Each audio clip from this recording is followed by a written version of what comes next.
প্রিয় দেশবাসী, আসসালামু আলাইকুম। আমি আপনাদের কাছে একটা কথা বলতে চাই। কথাটা হচ্ছে, আমাকে চিনেন আপনারা বিনোদনের মাধ্যমে। তো বিনোদন যদি আপনাদেরকে আমি না দিই, হয়তো শরীর অসুস্থ, ঠিক আছে, তারপরেও পাশাপাশি যদি যখন শরীর একটু ভালো থাকে তখন চেষ্টা করি যে আপনাদেরকে একটু ভিডিও দেওয়ার জন্য। কালকে একটা ভিডিও দিয়েছিলাম, হয়তো এক ভাইয়া কমেন্ট করেছেন যে ভাই অসুস্থতা হলে ভিডিও বানান কী করে। ভাই আসলে অসুস্থ এটা ঠিক আছে, যে আমি ঘরে পড়ে গেছি, খাইতে পারি না, চলতে পারি না, এমন কিন্তু না। যাদের হার্টের সমস্যা হয়েছে, যাদের হার্টের প্রবলেম হয়েছে, তারা কিন্তু জানেন যে যখন ব্যথা ওঠে তখন সে খুবই সিরিয়াস। আবার ওষুধপাতি খাওয়ার পরে ক্ষণিকের জন্য ঠিক হয়। ঠিক আমিও কিন্তু ঠিক তেমনই। আর বিশেষ করে হচ্ছে যে আমি কিন্তু ভিডিও বানাই, আমার তো আর কোনো ইনকাম নাই। এইখান থেকে 2 মাস 3 মাস পরে হয়তো কিছুটা ইনকাম আসে, সে টাকা দিয়ে হয়তো ওষুধটা কেনার মতো টাকা হয়, তাও হয় না। 2 মাস 3 মাস পরে যদি যেই টাকা পেমেন্ট পাই, এই টাকা দিয়ে ভাই এমবি কিনা শেষ হয়। হিসাবে এরকমই হয়। আহামরি যে আমার চ্যানেলে ভিউ আছে, আপনারা শেয়ার দেন বা করেন বা দেখছেন, নিজেরাও তো জানেন যে কত ভিউ আছে আমার চ্যানেলে।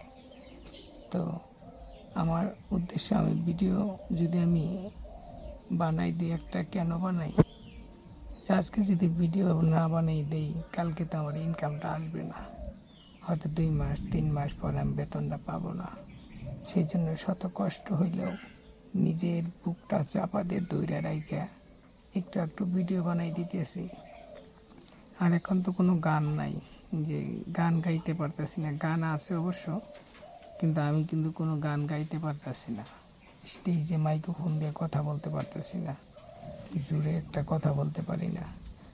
তো সেই জন্য আমি গান থেকে একটু দূরে আছি, বিরত আছি। কালকেও আমার প্রোগ্রাম ছিল, অনেক রিকোয়েস্ট করছে, কিন্তু যাইতে পারি নাই।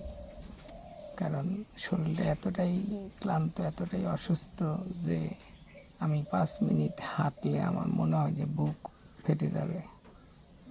তো ভাই, আপনারা কেউ বাজে মন্তব্য করেন না। আপনাদের কাছে আমার একটা অনুরোধ থাকবে, জীবনে যা কিছু করেছি আনন্দ দিতে গিয়ে, আপনাদের আনন্দ দিতে গিয়ে আজকে রাত জাগার কারণেই আমার এত বড় একটা সমস্যা।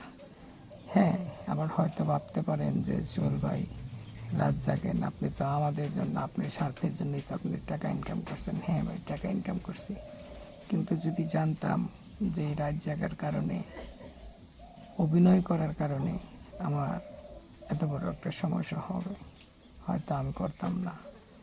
কিন্তু জানতাম না যে রাত জাগলে হার্টের সমস্যা হয়। তো সমস্ত হার্টে রিং পরাইতে হবে। তো আমি কারো কাছে কিন্তু বলি না যে আমাকে সাহায্য করুন, এটা আগেও বলি নাই, এখনও বলি নাই। আল্লাহ যেন আমাকে দিয়ে না বলায়, তারপরে বাকিটা আল্লাহর ইচ্ছা। দয়া করে আপনারা এমন কোনো কমেন্ট করবেন না যে হার্টবিটটা আবার বেড়ে যায়। প্লিজ, আপনাদের 2টা অনুরোধ করে এই কথাগুলো আমি বলতেছি। হয়তো 1-2টা ভিডিও বানাইতেছি অসুস্থ শরীর নিয়ে, শুধু আপনাদের আনন্দ দেওয়ার জন্য, আমার চ্যানেলটা বাঁচিয়ে রাখার জন্য, আমার ওষুধ কেনার টাকার জন্য বা নিজে খাওয়ার জন্য, এই জন্য কিন্তু চ্যানেলটা চালাই। আগে তো মনে করেন যে প্রোগ্রাম আসিল, চ্যানেলে খুব একটা গুরুত্ব দিতাম না। এখন যদি আমি এইটাও ছেড়ে দেই, তাহলে তো আমি চলতে পারবো না। রিজিকের মালিক আল্লাহ, হয়তো একদিক দিয়ে চালাবে, কিন্তু আমাকে নিয়ে কেউ বাজে মন্তব্য করবেন না। আজকে গান গাই বিগত 10-12 বছর। 10-12 বছরের মধ্যে আমার জীবন আমি এমন কারো ক্ষতি করি নাই আমার জানা মতে। তো আপনাদের কাছে আমার একটাই অনুরোধ, যদি কারো ভালো না লাগে আপনারা দেখবেন না, কিন্তু আমার একটা বাজে মন্তব্য আসলে আমার খুবই কষ্ট পাই। ওইটা দেখলে আমার হার্টবিটটা আরও বেড়ে যায়, যে আমি তো সারা জীবন ভালো করার চেষ্টা করলাম, কেন মানুষ আমাকে নিয়ে খারাপ ভাববে? এটা আমার বিশাল একটা কষ্ট।